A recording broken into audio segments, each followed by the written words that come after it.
KG ಚಿನ್ನ. KGF ಅಂದ್ರೆ ಸಾಕು ಚಿನ್ನ ನೆನಪಾಗುತ್ತೆ. ಕೋಲಾರ ಚಿನ್ನದ ಗಣಿಯ ಅಧ್ಯಾಯ ಬಹುತೇಕ ಮುಗದೇ ಹೋಯಿತು ಎನ್ನುವಂತಹ ಮಾತುಗಳ ಮಧ್ಯೆ ಇದೀಗ ಮತ್ತೊಂದು ಚಿನ್ನದ ಗಣಿಗಾರಿಕೆ ಆರಂಭಿಸುವ ಹೊಸದೊಂದು ಅಧ್ಯಾಯಕ್ಕೆ ರಾಜ್ಯ ಸರ್ಕಾರ ಮುನ್ನುಡಿಯನ್ನ ಬರೆದಿದೆ. ಕೆಜಿಎಫ್ ಚಿನ್ನದ ಗಣಿಯನ್ನ ಕೇಂದ್ರ ಸರ್ಕಾರವೇ ಗಣಿಗಾರಿಕೆ ನಡೆಸಲಿ ಅಂತ ರಾಜ್ಯ ಸರ್ಕಾರ ಷರತ್ತುಬದ್ಧ ಅನುಮತಿಯನ್ನ ನೀಡಿದ್ದು, ಕೋಲಾರ ಜಿಲ್ಲೆಯಲ್ಲಿ ಚಿನ್ನದ ಗಣಿ ಯುಗ ಮತ್ತೆ ಮರುಕಳಿಸಲಿದೆ. ಹೌದು ಸ್ನೇಹಿತರೆ, ವಿಷಯ ಏನು ಅಂದ್ರೆ ಸುಮಾರು 24 ವರ್ಷಗಳ ನಂತರ ಕೆಜಿಎಫ್ಗೆ ಅಂಟಿದ್ದ ಧೂಳು ಸರಿತಾ ಇದೆ. ಅಲ್ಲಿ ಮತ್ತೆ ಚಿನ್ನವನ್ನ ಅಗೆಲಿಕ್ಕೆ ಕೇಂದ್ರ ಸರ್ಕಾರ ರಾಜ್ಯದ ಅನುಮತಿಯನ್ನ ಕೇಳಿದೆ ಮತ್ತು ಅದಕ್ಕೆ ರಾಜ್ಯ ಸರ್ಕಾರ ಓಕೆ ಅಂತ ಹೇಳಿದೆ. ಮತ್ತೆ ಕೋಲಾರದ ಕೆಜಿಎಫ್ನಲ್ಲಿ ಚಿನ್ನವನ್ನ ತೆಗೆಯುವಂತಹ ಕೆಲಸ ಶುರುವಾಗ್ತಾ ಇದೆ. 24 ವರ್ಷ ಕೆಜಿಎಫ್ನಲ್ಲಿ ಚಿನ್ನ ಇರ್ಲೇ ಇಲ್ವಾ? ಚಿನ್ನ ಇದ್ರೂ ಕೂಡ ಯಾಕೆ ಯಾರು ಅದನ್ನ ಗಣಿಗಾರಿಕೆ ಮಾಡಿಲ್ಲ? ಹಾಗಾದ್ರೆ ಯಾಕೆ ಸರ್ಕಾರ ಇದನ್ನ ಮುಚ್ಚಿಟ್ಟಿದೆ? ಎಲ್ಲದರ ಬಗ್ಗೆ ಡೀಟೇಲ್ಸ್ ಅನ್ನ ನೋಡ್ತಾ ಹೋಗೋಣ ಬನ್ನಿ.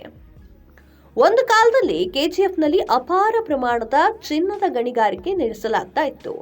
ಇಲ್ಲಿ ಪ್ರತಿನಿತ್ಯ ಸಾವಿರಾರು ಜನರು ಕೆಲಸವನ್ನ ಮಾಡ್ತಾ ಇದ್ರು. ಚಿನ್ನದ ಗಣಿಗಾರಿಕೆ ಅದೆಷ್ಟೋ ಜನರಿಗೆ ಉದ್ಯೋಗವನ್ನ ಕೂಡ ಒದಗಿಸಿಕೊಟ್ಟಿತ್ತು.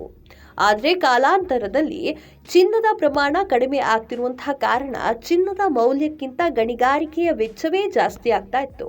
ಹೀಗಾಗಿ ಇಲ್ಲಿ ಗೋಲ್ಡ್ ಮೈನಿಂಗ್ ಸ್ಥಗಿತಗೊಳಿಸಲಾಗಿತ್ತು. ಆದರೆ ಕೆಜಿಎಫ್ನಲ್ಲಿ ಮತ್ತೆ ಗಣಿಗಾರಿಕೆ ಆರಂಭಿಸಬೇಕು ಅನ್ನುವಂತಹ ಕೂಗು ಆಗಾಗ ಕೇಳಿ ಬರ್ತಾನೇ ಇತ್ತು. ಈ ಹಿಂದೆ ಸುಪ್ರೀಂ ಕೋರ್ಟ್ ಕೂಡ ಆಧುನಿಕ ತಂತ್ರಜ್ಞಾನವನ್ನ ಬಳಸಿ ಇಲ್ಲಿ ಮತ್ತೆ ಮೈನಿಂಗ್ ಅನ್ನ ಆರಂಭಿಸುವಂತೆ ಸೂಚನೆ ಕೂಡ ನೀಡಿತ್ತು. ಕೆಜಿಎಫ್ನಲ್ಲಿ ಚಿನ್ನದ ಬೇಟೆಗೆ ಈಗ ಕಾಲ ಕೂಡಿ ಬಂದಿದೆ. ಕೋಲಾರದಲ್ಲಿ ಯಾವಾಗಿನಿಂದ ಗಣಿಗಾರಿಕೆ ಶುರುವಾಯಿತು ಅನ್ನೋದಕ್ಕೆ ಸ್ಪಷ್ಟವಾದ ಮಾಹಿತಿ ಇಲ್ಲ. ಆದ್ರೆ ಸರ್ಕಾರ ಅನುಮತಿ ನೀಡಿದ್ದಂತೂ ನಿಜ. ಬ್ರಿಟಿಷರು ಭಾರತಕ್ಕೆ ಬರುವ ಮೊದಲು ಕೂಡ ಇಲ್ಲಿ ಕಬ್ಬಿಣ ಹಾಗೂ ಚಿನ್ನದ ಅದಿರನ್ನ ತೆಗೆದು ಲೋಹಗಳನ್ನ ತಯಾರು ಮಾಡಲಾಗ್ತಾ ಇತ್ತು. ಆದ್ರೆ ಆಗ ಸಣ್ಣ ಪ್ರಮಾಣದಲ್ಲಿ ಅಗತ್ಯಕ್ಕೆ ತಕ್ಕಂತೆ ಅದಿರನ್ನ ಹೊರಗೆ ತರಲಾಗ್ತಾ ಇತ್ತು. ಮೈಸೂರು ಅರಸರ ಕಾಲದಲ್ಲೂ ಕೂಡ ಇಲ್ಲಿ ಗಣಿಗಾರಿಕೆ ನಡೆಸುತ್ತಿದ್ದ ಬಗ್ಗೆ ಇತಿಹಾಸದಲ್ಲಿ ಉಲ್ಲೇಖವಿದೆ. ಬ್ರಿಟಿಷರು ಭಾರತಕ್ಕೆ ಬಂದ ಮೇಲೆ 1880ರಲ್ಲಿ ಕೆಜಿಎಫ್ನಲ್ಲಿ ಅಧಿಕೃತವಾದ ದೊಡ್ಡ ಪ್ರಮಾಣದಲ್ಲಿ ಮೈನಿಂಗ್ ಪ್ರಾರಂಭವಾಯಿತು. ಜಾನ್ ಟೇಲರ್ ಅನ್ನುವಂತಹ ವ್ಯಕ್ತಿ ಬ್ರಿಟಿಷ್ ಸರ್ಕಾರದಿಂದ ಅನುಮತಿಯನ್ನ ಪಡೆದುಕೊಂಡು ಗಣಿಗಾರಿಕೆಯನ್ನ ಆರಂಭ ಮಾಡಿದ. ಆರಂಭದಲ್ಲಿ ಸಮೃದ್ಧವಾದ ಚಿನ್ನ ದೊರಕ್ತಾ ಇತ್ತು. ಅಂದಿನ ಕಾಲಕ್ಕೆ ಈ ಗಣಿಯಲ್ಲಿ ಅಂದಾಜು 22,000 ಕಾರ್ಮಿಕರು ಕೆಲಸವನ್ನ ಮಾಡ್ತಾ ಇದ್ರು ಅಂತ ಹೇಳಲಾಗ್ತಾ ಇದೆ. ಬ್ರಿಟಿಷರಿಗೂ ಕೂಡ ಈ ಗಣಿ ಮೇಲೆ ವಿಶೇಷ ಆಸಕ್ತಿ ಇತ್ತು. ಹೀಗಾಗಿ ಶಿವನ ಸಮುದ್ರದಲ್ಲಿ ಜಲ ವಿದ್ಯುತ್ ಆರಂಭಿಸಿ ವಿದ್ಯುತ್ ಸಂಪರ್ಕವನ್ನ ಕೂಡ ನೀಡಿದ್ರು. ಭಾರತಕ್ಕೆ ಸ್ವಾತಂತ್ರ್ಯ ಸಿಕ್ಕಿದ ಬಳಿಕ ಕೆಜಿಎಫ್ ಕೇಂದ್ರ ಸರ್ಕಾರದ ಅಧೀನಕ್ಕೆ ಒಳಪಡಿತು. ಭಾರತ್ ಗೋಲ್ಡ್ ಮೈನ್ಸ್ ಕಂಪನಿ 2001ರವರೆಗೆ ಇಲ್ಲಿ ಗಣಿಗಾರಿಕೆಯನ್ನು ನಡೆಸಿತ್ತು. ಅಷ್ಟೊತ್ತಿಗಾಗಲೇ ಕೆಜಿಎಫ್ನಿಂದ 800 ಟನ್ ಅಷ್ಟು ಚಿನ್ನವನ್ನು ಹೊರಗೆ ತೆಗೆಯಲಾಗಿತ್ತು. ಇಲ್ಲಿ ಚಿನ್ನದ ಪ್ರಮಾಣ ಕಡಿಮೆಯಾಗಿತ್ತು. ಗಣಿಗಾರಿಕೆಯ ವೆಚ್ಚ ಹೆಚ್ಚಾಗಿ ಲಾಭ ಕಡಿಮೆಯಾಗುತ್ತಾ ಇತ್ತು. ಕೇಂದ್ರ ಸರ್ಕಾರ ಇಲ್ಲಿ ಚಿನ್ನದ ಗಣಿಗಾರಿಕೆಯನ್ನ ಈ ಕಾರಣಕ್ಕೋಸ್ಕರ ನಿಲ್ಲಿಸಿಬಿಟ್ಟಿತ್ತು. ಇದೇ ಕಾರಣಕ್ಕೆ ನಮ್ಮ ಹೆಮ್ಮೆಯ ಕೆಜಿಎಫ್ಗೆ 24 ವರ್ಷಗಳಿಂದ ಗ್ರಹಣ ಮುಚ್ಚಿಕೊಂಡಿತ್ತು. ಕೆಜಿಎಫ್ನಲ್ಲಿ ಮತ್ತೆ ಗಣಿಗಾರಿಕೆ ಆರಂಭಿಸಬೇಕು ಅನ್ನುವಂತಹ ಪ್ರಸ್ತಾಪಕ್ಕೆ ಬಲ ಬಂದಿತ್ತು 2020ರಲ್ಲಿ. ಅದು ಕೂಡ ಕರ್ನಾಟಕದವರೇ ಆಗಿರುವಂತಹ ಪ್ರಹ್ಲಾದ್ ಜೋಶಿ ಗಣಿಗಾರಿಕಾ ಸಚಿವರಾದ ಮೇಲೆ.